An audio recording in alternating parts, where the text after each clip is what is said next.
Recently, our Prime Minister Narendra Modi visited Seychelles. During his visit, he described the Indian Ocean as the ocean of opportunities. At first, it sounds like another diplomatic phrase. But think about it.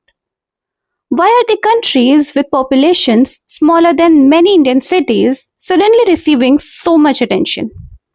Why are the countries like the US, China, Japan, France, Australia, India all competing for influence in the Indian Ocean? And why are these tiny islands becoming some of the most strategically important places on Earth? The answer lies beneath the waves. Hi everyone, this is Shubhi and welcome to Shubhi Speaks. Geographically, the Indian Ocean is unique. Unlike the Atlantic or Pacific, it is almost enclosed by land. Asia lies to the north, Africa to the west, Australia to the east. This makes it one of the world's busiest maritime crossroads. Nearly 3 billion people live around it, and some of the world's fastest growing economies depend on it every single day. But wait, what exactly is moving through this ocean? The Indian Ocean carries one-third of the world's bulk cargo and about two-thirds of the global oil shipments. But here's the problem. Most of this trade passes through three narrow corridors: the Bab el-Mandeb Strait, Strait of Hormuz, and Strait of Malacca. Now think about this. If the world's trade passes through these waters, which country sits almost at the center of it all? India. Stretching deep into the Indian Ocean like a peninsula, India's geography gives it a unique strategic advantage. For India, the Indian Ocean isn't just about influence, it's also about survival. Around 90% of India's trade by volume and 70% by value moves through the seas. Most of India's crude oil imports also passes through these waters. Also, India has a coastline of over 11,000 kilometers and an exclusive economic zone of more than 2.3 million square kilometers.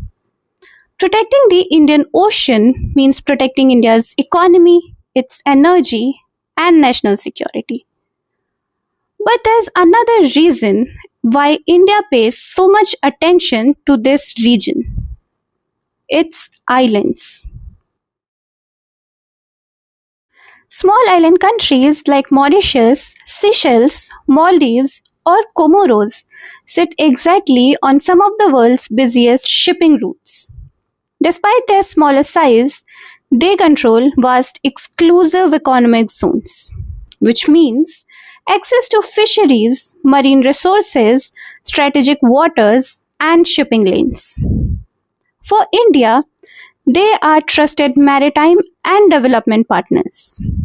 That is why PM Modi's visit to Seychelles was far more than ceremonial. It was a part of India's long-term island diplomacy, building trust, enhancing maritime security, strengthening coastal surveillance, and deepening partnerships across the Indian Ocean. But India isn't the only country strengthening its presence in the Indian Ocean. Over the past 2 decades, China has increasingly expanded its footprints in the Indian Ocean. Ports like Gwadar in Pakistan, Hambantota in Sri Lanka, and China's military base in Djibouti have become central to the discussions about the so-called String of Pearls. While China views these projects as a part of its Belt and Road Initiative to enhance trade and connectivity, many strategic analysts argue that these could have long-term military and geopolitical significance.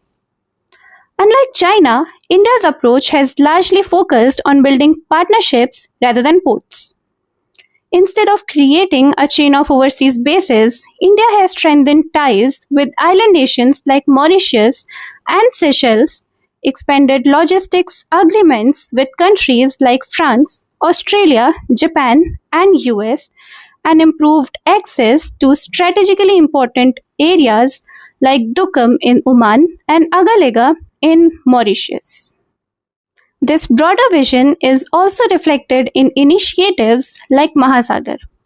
Mahasagar expands India's maritime vision beyond security. It seeks to strengthen ties with East Africa, ASEAN, and island nations, while promoting maritime information sharing, blue economy, and sustainable development. And perhaps this brings us to the biggest opportunity of all. When people think about the Indian Ocean, all they imagine is ships. But the future may actually lie beneath the seabed. Deep under the ocean floor lies the polymetallic nodules rich in copper, cobalt, nickel, and manganese. Minerals that powers the electric vehicles, renewable energy, and modern electronics. India has already received an exploration area in the central Indian Ocean. To unlock this potential, India has launched Deep Ocean Mission. One of its most ambitious projects is Matsya 6000, an indigenous manned submersible capable of diving 6,000 meters below the ocean surface. So, the ocean floor is just no longer about trade. It is also about science, critical minerals, and technology. For centuries, the Atlantic shaped the global politics. But today, many believe that the world's center of gravity is shifting towards Indo Pacific. And at the heart of that transition lies the Indian Ocean. It carries global trade, it powers economies, it holds minerals of the future, it shapes maritime security, and it is becoming central to global transition towards a blue economy. Perhaps PM Modi's words weren't just diplomatic rhetoric. The Indian Ocean is becoming an ocean of opportunities. What do you think? Do let me know your views in the comments.